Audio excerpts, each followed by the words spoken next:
Saturday showdown.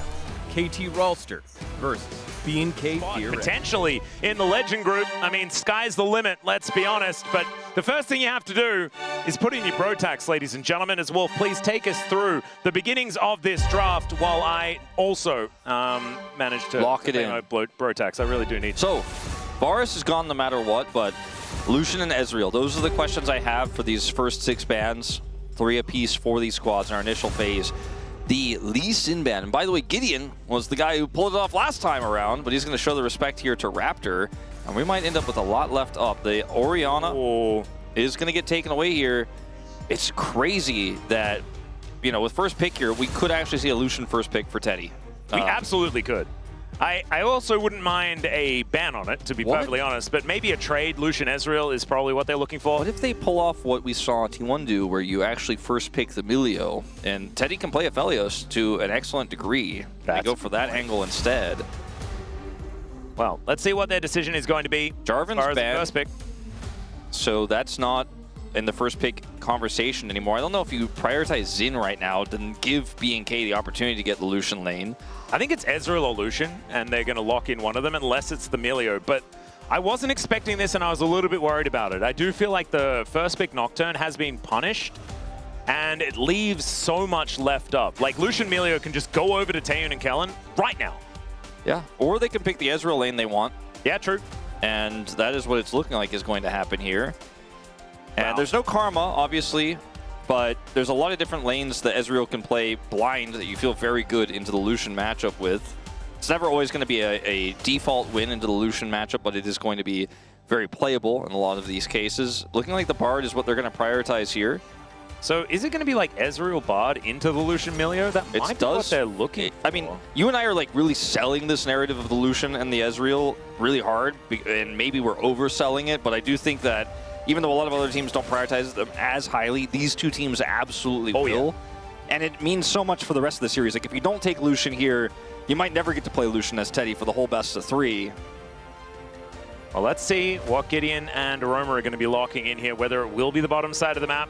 And with the fact that B&K BFX have locked in their bottom side already, I think you have to answer it. Oh, Nocturne, Nico. So this is something that a lot of teams do find very strong.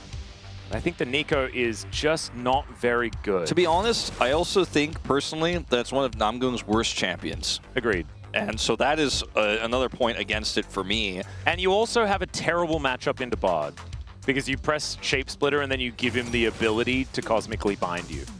Now, Ezreal outranges Lucian with his Qs. It can just kind of keep him at bay, and they have the Bard here, which can ruin a Lucian who's trying to dash forward, for example. You can get binded. It's not an easy matchup to play. I think we have to contextualize that instead of, you know, locking into our narrative of, like, it's going to be Ezreal versus Lucian, but I do think that Jhin, Nico here with a Nocturne in isolation is a good set of picks. It's just not finding that much success, and the execution has to be really good for it to work. And on the other side, this Ezreal lane is now going to have a Pantheon to play through, and it just feels to me, Atlas, with how weak Nocturne is early and how strong Pantheon is on the other side, it's going to be another of those games where the enemy of Taeyun in the lane is not going to be farming that many minions, and he's going to be having a really sad time. And I really like Pantheon as well into the Nocturne, just because you do have that early ganking power, but then you can also follow the Nocturne with your ulti if you're not quite there in time. And so being able to follow up on these paranoia ganks could be important. But, I mean, the Nico and Nocturne together, in theory, is pretty strong, with the fact that the Pop Blossom can be set up so much easier from the dark. But still, I'm a little bit worried, just because Nico has been really struggling to find success here in the LCK more recently. Yanni going to be taken away here, as we are focusing on mid and top lane for these next bans. For Hanjin and Brion, you need casting to be on something that's incredibly robust and sticky, so that you can get towards the Ezreal and allow the Jhin to follow up. Vitop. Trust Teddy. Vitop. Let's do it. That would be fun. I don't know if it's the right call, but it would be very fun. Maybe it wouldn't be good, but it does have the ability to get onto an Ezreal. That's to be sure. The Akali was taken away here, as maybe we are just going to stick into the mid lane, maybe get something pretty interesting between Romer and Vikla. I mean, I think they're considering a Sylas pick, maybe, but the Azir is more common with the Akali ban. See what this final ban does end up becoming here for the side of Hanjin and Brion. Yep. We're all thinking about what Roamer is trying to protect here, as we have not seen Azir really be the highest impact this year thus far. And it's a little bit awkward with Jhin comps with the Azir. It can work, but they're actually going to ban the Akali and the Azir themselves. Maybe Roamer does want to just have that extra frontlining Sylas here in this draft, or they could even try to play like Galio, but again, I'm grasping at straws here for I think how they can fix this would comp. be the best. Aurora would be very good, and if they can have it as a counter pick, that would be even better, but we'll see what gets locked here for BNK Furex. They're going to blind the Renekton, so counter pick will be Vicla's. All right. So, assuming they lock this, and they do. But it does also mean that Casting gets counter pick as well. So he can go for the Gnar if he would like to, the Vayne, another option, the Yorick. I like Gnar more. Although Gnar into the Renekton is the classic. Oh, Gnar win rate has jumped up too. It's over 70% right now. Ryze. Ooh, Ryze was not what I was expecting. Paranoia Realm Warp is kind of crazy. If you can make that happen, Realm Warps from, the Dark sound like they could be a pretty cool maneuver, but I think it's tricky to make work. You can play Cassiopeia here. I'd rather see that than Anivia. I don't think Anivia really fits this draft and what they're trying to do. The damage is too slow. Cassiopeia's damage is going to hit hard. It's also going to be potentially a great peeling tool. But they disagree. Okay. See whether it is going to be some more Deathfire touch coming on through here for this Anivia. Electrocute is still so incredibly strong. It's a good point. Everybody, I mean, it's so easy to apply the Deathfire touch for the Anivia, so it depends on how you want to play the matchup. You want to go for those bursty trades, or if you want to actually just try to be sticky with your ultimate. Yep. Your E is single target, so you do get the full 4 seconds from that one. And you get lots of ticks from your ulti. Could certainly work there, but as it all just comes together, I'm not a huge fan of what the bros are putting together, and I know so many of you are like, well, Atlas, you just hate Jhin. And yes, I do, but I also think that BNK Furex's composition will teamfight pretty effectively towards the later stages, and I don't know how they reliably get on top of Taeyun to stop him from killing all of them. I agree with that. I also think that this early game with the Nocturne into the Pantheon is going to be so hard to play. You're laning into this incredibly oppressive Ezreal setup here with Bard in the bottom lane, and I think you're going to be trying to climb out of a hole this whole game if you are the side of Brion. And Ryze just has not looked that great, even before the patch. Without Phase Rush, his Deathfire Touch build is not doing as much work as a lot of other mid lane champions. We'll see what Roamer can get done here. Yep, see how it goes as we get onto the Rift for game number 1.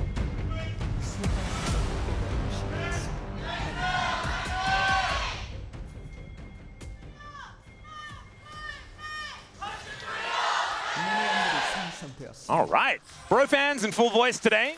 Like to hear it. As we do have some fun facts here. Apparently this is the first time Vikla has ever played the Anivia in professional play. That's not a shocker for me.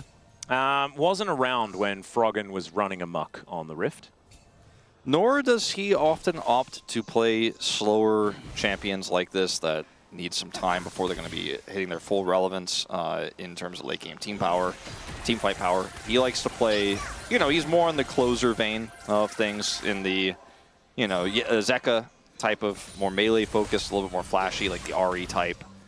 Yep. That's how I look at Vikla. Sometimes he will play like Morgana randomly, and you're like, okay, well maybe that's a little bit outside of the box of what we normally accept to be true, but see how he does on this one. As it does feel like Cassiopeia, for me, could have been so much more potent for late game damage with this Ezreal here.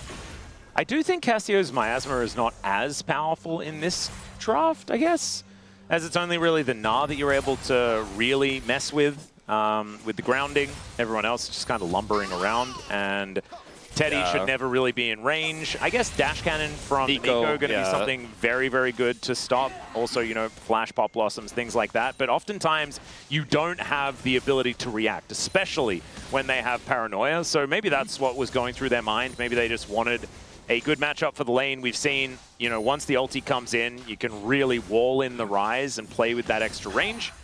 And that might be something that Vikla can lean on. But right now, Roma definitely having a pretty good time in this lane for the minute, as Gideon some early aggression on this Nocturne. Has to wait for the stun, and then he can go in. Wait, that's a lot of damage onto Clear. He did not go in. He's like letting the Gromp do extra damage first? Is he just going to look for his Gromp steal? Maybe he's charging, because he does look like he's pretty mechanical right now. Oh, he steals it away! Steal into the fear attempt. And the immediate flash does come out, as now Raptor in a lot of trouble. Clear coming on over as the Umbral Blades come in. That's first blood. Gideon just walks up and slashes him. Absolutely crazy. There were a few different ways he could have played that, and I was kind of like not sure how it was all going to go down, but he gets the fast steal on the Gromp and has the health advantage.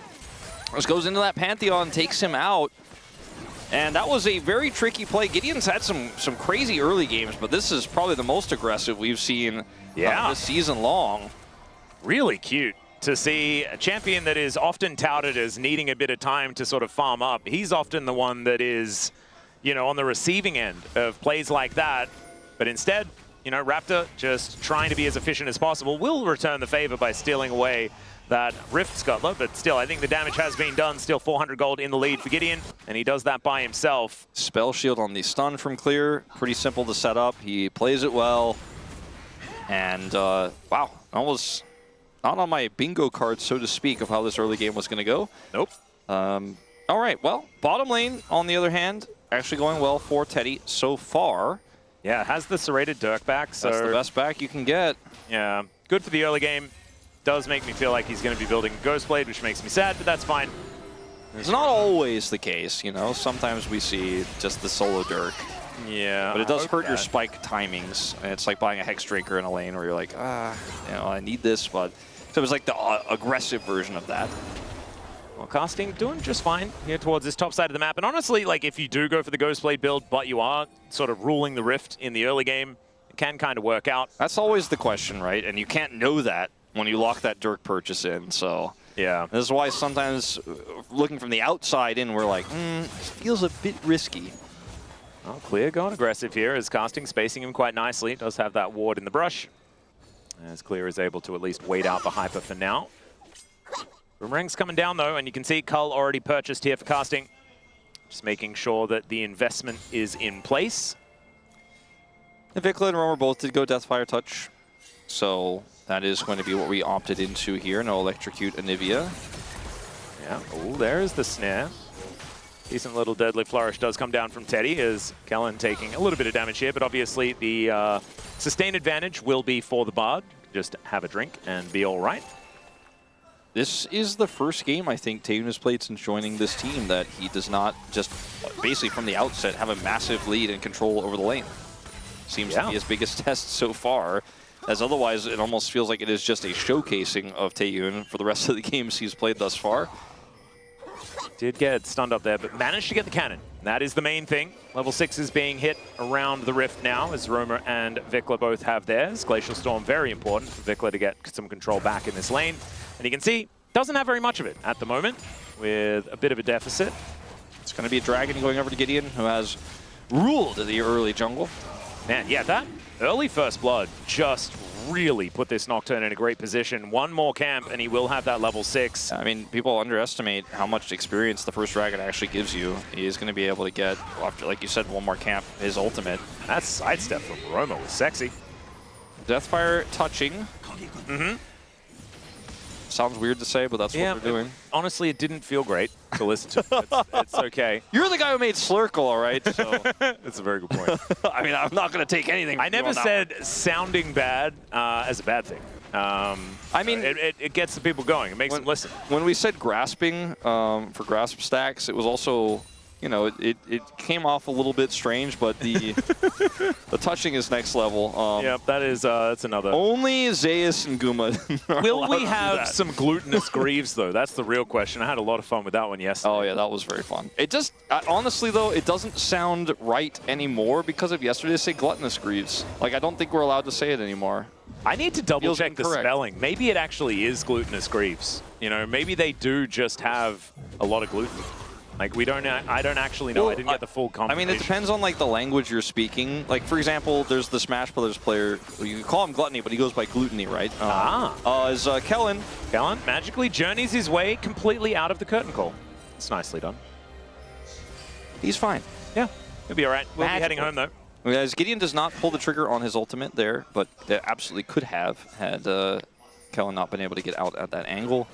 And this early game has been relatively quiet outside of Gideon's fun adventure at level 3. Yeah, and so 600 gold lead for the Bros is the result. The biggest one is that Gideon just made it to level 6 for free. Still hasn't used his paranoia, but is now threatening it. And if the Bros can hold on to this amount of an advantage before we get to maybe a Herald fight or something like that, then it could be a huge deal. It absolutely should be. As we have Swifties for Roamer. Seeing a lot of different boots here for Rise. I think this is matchup specific, but still feels really quite diverse what Rise is building these days. Yeah, even the keystones we haven't quite figured out yet. It's all right. Gideon and his grubs. Raptor is looking to try and steal some of them away. They do have some priority here as well, as even Clear able to roam his way down. So the Bros only able to get one of them, denying Gideon his grubs. Wow. That's a bit of a worry here for Bro fans. Yeah, not the best. But he needs to press R at some point. Otherwise, this pick is just not quite going to get the mileage I think he is looking for. So you want to snowball the game and start getting those stacks of Ultimate Hunter. Yeah, True Shot Barrage going to be avoided majoritively, as now the Paranoia is looking to come on through. That snare was fantastic. Flash out for the Bard as Gideon trying to chase down Raptor, as Raptor is actually going to try and turn it. Roamer and Vikla just fighting one another the entire time. We don't have any kills, but that is a lot of buttons being pressed in the direction of the opposition. All right, well, I guess at the end of the day, some cooldowns were exchanged. They were! As it looked maybe like Namgo was going to take it out, as we're still exchanging. Indeed. That is just a smite used by Gideon, and he gets the Rift Scuttler. He does seem to be quick on the smite finger today. We'll see what happens when we get to some objectives later on. Raptor's smite was on cooldown. So yeah, that's also true. And that helps him win. Raptor won last time in his jungle when Gideon's was on cooldown. Hey! Took the scuttle away. So now they're sort of even. Something like that. This game has not led. It's been a lot of near exciting moments. Oh, cannon! Oh. Yeah, that might be the most exciting thing that's happened since that last little skirmish. And it's really sad. And it does mean that, you know, Taeyoon, he has evened up the farm, but the wave is crashing, and so Teddy will be able to be like a couple of CS in the lead. I'm not sure. It felt so much better. Not sure if this comp is going to work for Bro if they can't muster a larger lead than 400 gold here on the next objective. Like, I think they absolutely need to get this double dragon. If they end up losing control over the dragon or lose a team fight, even worse, around this dragon, it is going to be such an uphill battle for them in this game because of the Jhin issue, right? The Nocturne that's behind, I mean, not behind, but not, you know, significantly ahead. You know, you want to have Nocturne controlling the tempo, and he was with level 1, but hasn't been able to paranoia his way to great success or any takedowns, as Roamer's in an awkward spot. Yeah, Namgo making his way in. Probably doesn't want to be pop blossoming here with the Drake incoming, so decides not to fully commit. Raptor was moving on up as well. True Shot Barrage will interrupt Gideon. That's so he has to go. Yeah, that is actually a huge deal. 6 seconds until this Drake, and that might mean the Bros have to give it up. I mean, I almost feel like he might not have wanted to complete that back. He has his Hex Plate ready, which is why he's going back, and he can't ult from a long way away, but the timing of this is a little bit thin, as they just have no prior. They're just going to, I think, give this dragon up. I think There's still some time, but I think they need to fight, or they needed to, but I don't know if they can anymore. Oh, Realm Warp actually from Roma to mess with them here, as the Paranoia is going to get pressed. Gideon biding his time, though, wondering whether he wants to get in there, as he does find the backline. Tempered Fate hits onto 4 as Gideon gets on in there. Flash does come out, as now Roma does put Taeyoon in prison. He takes a magical journey out as Gideon sends the flash forward to help really kill that Pantheon, as Taeyoon gets sniped by Teddy! And the egg will come on down. Roma's probably got enough damage here to try and take it out, although it will be relatively close. Vikla does put him in the freeze, and then he goes down. So nicely done there from Roma. Flashes into the bush to make sure that there is no funny business with the vision. Honestly, I feel like after watching this fight, I'm not sure if I'm impressed with what Bro did or if it was pretty lucky that they were able to get away with it. Because as you guys can see, the Nocturne is coming down, but he's not here yet. The Realm Warp is a little bit tricky, but they end up losing so much health here on the Namgung, who's one of their best forms of engage. Gideon at the last vestiges of his ultimate here gets the root, and then the Tempered Fate has to be used defensively. But what happens next here is really, really rough for BNK. Roamer is doing so much damage. Taeyeon's forced a magical journey out. The fight is completely split and broken up. Namgung is rewarded for holding his ultimate, and then Taeyeon cannot dodge. It does not have Summoner there to get away. And the Vikla death here is also him losing his passive. Roamer flashes here to make sure he gets the kill. In the meantime, Roamer with no flash is now just kind of caught, but does just run his way out of there. And Glacial Storm coming down. Namgung getting on in there. There's the Paranoia. And wow, okay, where did the Pantheon go? He is just dead. There is no egg on this Nivea either, as Kellen looking to move his way in. Cosmic Binding does miss. And the Bros, I mean, Wolf, we were talking about can we stretch this 500 gold lead? It's 3.2K now. Now it almost feels like the game is a little bit unplayable on the BNK side. I liked the setup BNK had on the previous Dragon fight, but Bro were able to kind of finagle their way through that. Even though they didn't have Prio, they were able to win the fight. They outplayed there. And now they end up getting the second attempt, securing that dragon, which is double dragon for them. It's Ocean Soul, which isn't the greatest, but pretty decent actually for their side laning champs here. And BNK have an Ezreal that is feeling like it's going to be a little while before he's doing damage. The Anivia, also same boat, but this Pantheon is not working out for Raptor just because Gideon is having such a great time. Yeah, how could we have ever known that Pantheon wouldn't be a great choice? His win rate's not very good. Yes, it's guys, is the issue. Stats sometimes do not lie. I didn't mind it in the draft specifically, though. Yeah, just it's moments like this where, like, oh, he has no flash, but Roamer's so far back, he's under turret that even though you wall him, he's like, and then what? You guys don't have the damage. As his Pantheon is not accelerated, he's not ahead, and then he's just free food. Gideon has been so good at waiting for the opportune moment. Yeah, he really has. Both of his Paranoias were great. And, like, also, the biggest problem with the Nocturne in the draft was the fact that he's weak in the early game, but he just set up a trap and killed the Pantheon early, and he was like, yeah, forget that. I'm actually the one who wins the early game, and he's just been so good this season at getting these early leads for Bro. It's just that oftentimes Bro hasn't been able to translate those leads into wins, but very recently, that's changing. And in this game, at least the 3,000 gold lead that Bro just keeps getting, and we're going to have to start looking at Bro's, like, you know, win rate, or rather their gold leads at 14 stat pretty soon because it just keeps happening. Oh, back interrupted. Nicely done there from Taeyeon. He's going to buy a little bit of time for his team.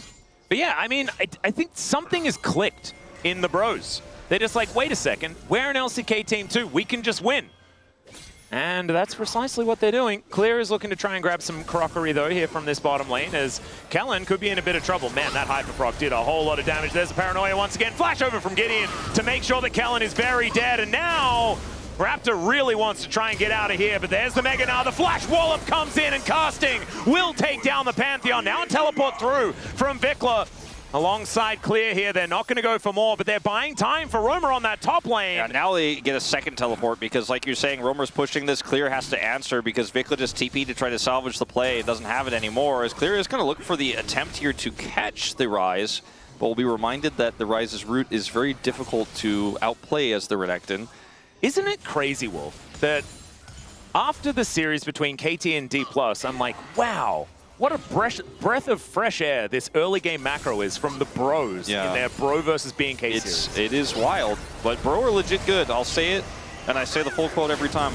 Until they're mathematically eliminated, this team could be a Legend Group team. 100%. As that's another stack for the Nocturne as well of Ultimate Hunter. So he is getting his ult up pretty quickly already, has Hexplate, and this Nocturne just keeps ulting and killing people. And it's never been, I think, more clear-cut than this in terms of how to play from ahead with this type of composition. Just find a out-of-position target and kill them over and over and over again. And then, like, BNK panic TP Vikla down there, and then he just doesn't have it. They lose both teleports, and Casting still has teleport advantage now as a result of that. Then they're looking for a potential Herald contest. Or take, rather. It'll be a contest for BNK if they can muster one, but they don't have Vikla's TP.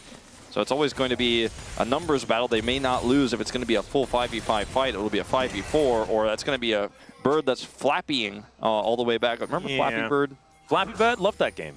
I just never really understood what the devil's like. Leave me alone. I'm not going to make Flappy Bird anymore. It's just very strange.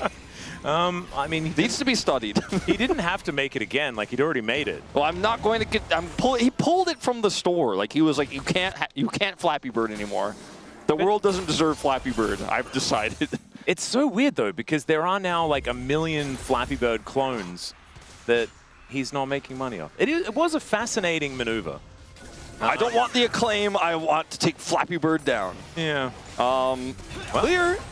Yeah, the bros want to take Clear down, but he is going to flash into his natural habitat of the river. Should be all right. Teddy wanders back towards this mid lane as we do have B&K set up here around this spawning dragon in 25 seconds. Rift Herald is there for the bros, though I feel like if they do want to contest, having Shelly as an option is going to be very powerful. Casting doesn't have teleport, though, so they are just going to give up this Drake and look to take down the turret. It's the right call. Just get casting ahead here, and then just simply avoid this fight. And it's only an Ocean Soul. Exactly. I think this is a really good call. It's not that relevant. And in fact, like, because B&K need this so desperately, there's no answer to the Gnar, who's going to get even more plate value. Yeah, look at the investment, man. Dash Cannon there is going to be used to avoid the Tempered Fate, but Casting is still getting even more. And they're going to use the Rift Herald, so they're going to take top outer turret, mid outer turret, and maybe even top inner turret? I think it's time to introduce the term Bracro. Whoa, what's that? It's Bro Macro. Oh, the Bracro? Yeah, it's happening right before our eyes.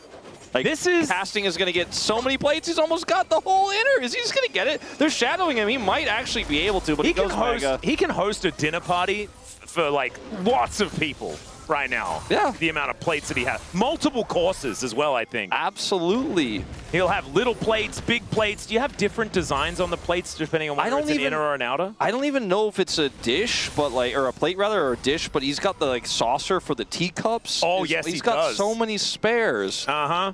He can use plates for absolutely anything. He could play Frisbee if he feels like it. Yeah. You know, he drop a plate. That's fine. We were talking about dealing with your emotions before as well. He could use the plates for that. You know, just throwing a plate on the ground in a safe space does help sometimes. And with all the extra money from the plates you've got, you could just hire a cleaner to clean it up. You don't even have to do it yourself. Oh, my goodness. You don't even need to get the broom out. I was going to say he's eating good, but I feel like that's also a bit on the nose.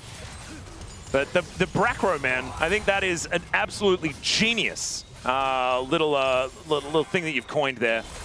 And they are using it to full effect. It's a 6.3k gold advantage.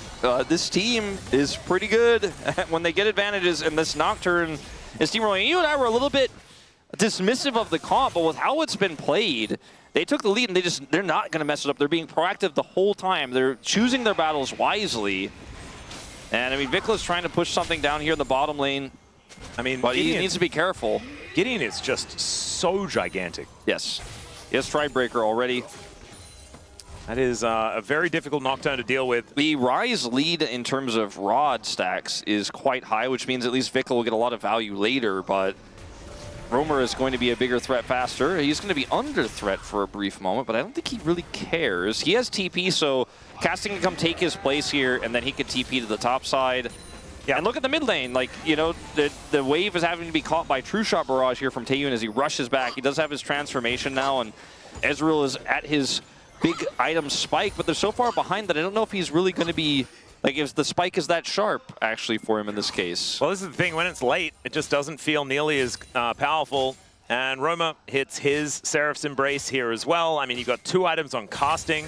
This Gnar is kind of absurd as well. 1,000 gold in the lead on his spot. Is just ahead, not because he crushed the Renekton lane or anything, he's just left alone to kill a whole turret. Yeah, no, he just went to the thrift store and like traded in a whole bunch of plates for all of his items. This guy, like we were saying, hosting dinner parties, maybe had rich people there. He's really in with the people at the China shop. Oh, yeah. Like, they know him, they give him the best rate. And for B&K now, it's kind of hard to be proactive with your Pantheon comp because you're playing with a Renekton that's struggling in sides and an Anivia. So where do you find the pressure points? It's really quite challenging now. And because their comp has to kind of slow play and poke, they're always going to be vulnerable as Roamer. Oh, almost gets back in as Kellen making his way in. Namgung is going to be there. Let's see whether they can actually keep Roamer safe. He flashes. The Tempered Fate going to hold him in position, and the Magical Journey will bring them down. True Shot Barrage finishes him off. Man.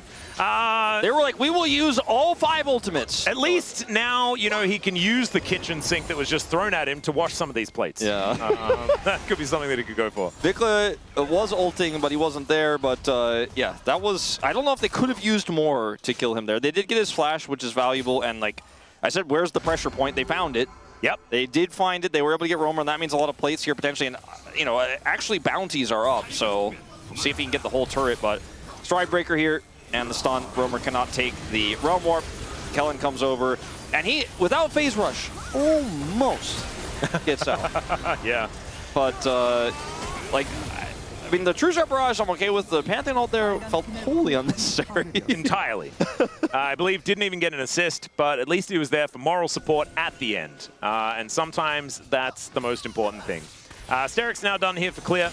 So 2 items trying to match that of casting, who's now finally putting some magic resist together. So the Bro lead has dipped by about 700. 19 seconds on this next dragon. BNK were allowed to take the last one. Let's see whether the Bros will allow it once again, as Taeyun misses a bunch of buttons here and will lose a fair bit of his health bar. Had to barrier, and he didn't even see the barrier because of the amount of damage Teddy did. And now, potential teleport flank angle. Yeah, that's a Mega Gnar making his way in. The curtains are being called here as well, as Vikla looking a little bit worse for wear. Meanwhile, in the bottom side, Roamer is fighting against Clear, and Casting says, I'll just come out and help you, buddy. As Gideon presses the Paranoia button, now they don't have the information, but the teleport out from the Renekton is good, and Namgung is just dead. Oh no, kind of looked like the Bro lights went out as well. Yeah, I think that the idea was to hold Paranoia there and stop the disrupt basically the team fight of BNK, and then look for a follow-up Nico ultimate. So Namgung was fishing for it, but then he just died. And this is actually going to be Bro Realm Warping. Very cute Realm Warp. Does get them in exactly the position they want to be. Deadly Flourish is going to get Taeyun out of there as Vikla is teleported back in, casting with a big Gnar bar. Let's see whether this Gnar can make it happen. Flash is up and available as well. We know that that super play is coming. It's going to connect on only one, though, as Raptor uses that to actually get in towards Roma, but he's going to get executed by this gigantic Nocturne, who will just eggify the Anivia. And I guess the chicken does come before the egg, because the egg just was taken out, and now there's no more chicken as Pop Blossom, as Namgung makes its way back in, and is looking to try and take down Kellen, just kind of solos him on the back end of that play. It's now Taeyun against the wall, and he did manage to keep himself there, as it's a quadra kill for this incredibly fed Nocturne, and the Bros pick up an ace. This situation is quite bizarre. 2 do die on the side of Bro. Obviously, Namgung dying previously as well, so you could argue it was 3 that they do pick up, and it was a very back-and-forth fight.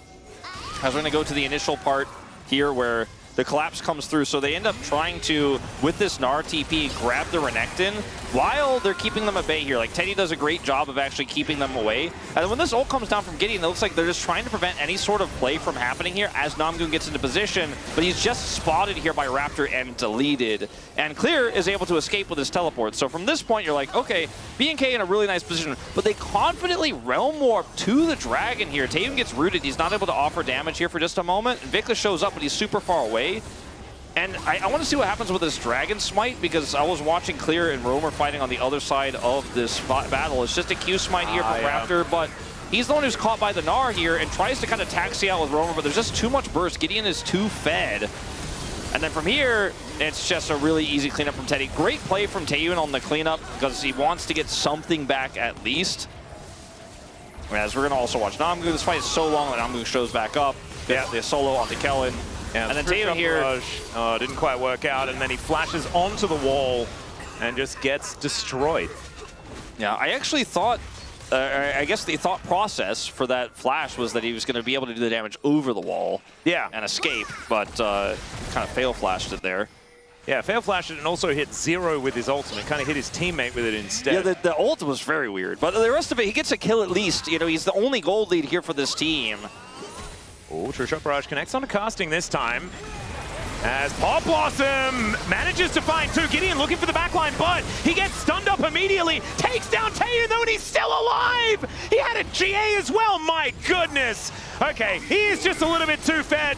And now the Renekton, he goes into his ultimate, but just gets slammed against the wall, chain CC'd, and hit with a fourth bullet from Teddy. Oh, man, I mean, if ever you were racing to the bro light and I'm speeding, it'd be today, Wolf. You know, LBB or BBB. It's the Brackro. The Brackro's Brackro. beautiful, and the Brome fighting, the team fighting from Bro. I mean, it's just... The moment was delivered. Yeah. And of course it's Wadid who's doing this, because Degon's not really that... He's your not secretary, much of a isn't he, believer. on the Bro fan club? Yeah. Yeah, of course. Nice work with He had some great memes yesterday with Bro as well, that you guys won't see, but they were very funny. And I gotta say, like, the way this is looking, I mean, Gideon is playing so confidently. He has GA, so he knows that even if he dies, air quotes, he is going to revive, but because he has a GA, he's also quite tanky, and they can't kill him, so he doesn't even lose his passive of the GA, and ends up going in, setting up the fight. This works well with Jin, because Jin can very safely follow up. Teddy is popping off in this game, and the lead just continues to grow. Yeah, the Baron now up and available. Have increased that one to 900 so far, but I imagine the Red Bull Baron Bro power play, it's probably going to look all right. That's a decent wall, but oh dear! Oh, you make walls and then casting just slams you into them. It's another double kill to come on through for Gideon. Can he find even more? As, yeah, I mean, I guess that's all you can really do, Raptor, is try and dive onto the 80 carry and see whether you can take him down. But Teddy, he's got a bullet for him too. And the Bros, I think, are going to put BNK FearX out of their misery here in this game and just continue ascending here in the LCK. Absolute incredible bro up from these guys. Am I right? Absolutely. This is... Oh, the flash forward from Broma, and now Namgung makes his way through, finds the Pop Blossom, doesn't even die for it as it's another kill. 10, 1, and 7 here for Gideon. As at least they buy some time with the Tempered Fate there. Gideon goes down to his GA, but he is going to survive. Casting turns up with a full health bar, and that will spell the end of game number 1.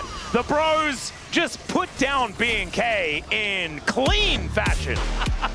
I'm looking at the number. I can only see one of the numbers, and yes, billions. There could even, like, if you consider extraterrestrial life, there could be trillions of, like, aliens who are... Oh, they're monitoring the Bros? They were interested in finding, you know, life on other planets themselves, but they found Bro, and they liked it, and they're addicted. 밀어내야 돼. 오케이 잡자. 잡아야 끝나. 오케이 라인 빠져. 라인 빠져. 나 죽을게 그냥. 타워. 나왔어요. 아직 2초. 라인 들어온다 얘들아 딜라인. 왼쪽. 딜라인에 끝내면 돼 괜찮아. 확인했어. 얘네 많이 남았어. 확인했어. 아야 타워 쳐 타워. 나몸 살짝 댈게. 어차피 이제 라인이 없어. 끝났어. 아 죽이자 이거. 죽일게. 좋은 거 같아. 다들 풀은 돌았어잉. 잡아야 될 것 같아. 오케이. 가야 될 것 같은데. 평타 안 되면 지금. 아 네. 1체스 맞았지. 아 평타 못 쳤다.